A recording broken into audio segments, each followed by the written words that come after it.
Tak boleh bancuh, dia yang bancuh. Okey. Itu kalau dia bancuh, kalau dia terbalik kan.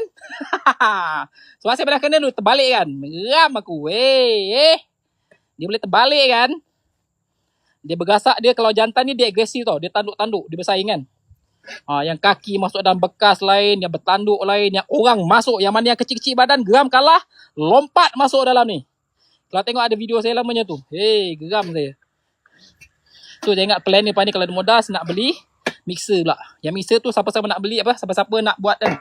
Saya cadang ada lah, senang. Sebab kerja korang cepat sikit ada mixer. Mixer ni boleh buat sendiri ataupun beli. Ataupun nak senang kau beli je bancuh simen tu. Tahu tak, pernah tengok tak bancuh simen kan? Beli yang kecil lah, jangan beli yang besi besar, beli yang plastik. Kan yang kecil tu kan tu. So senang, tapi apa?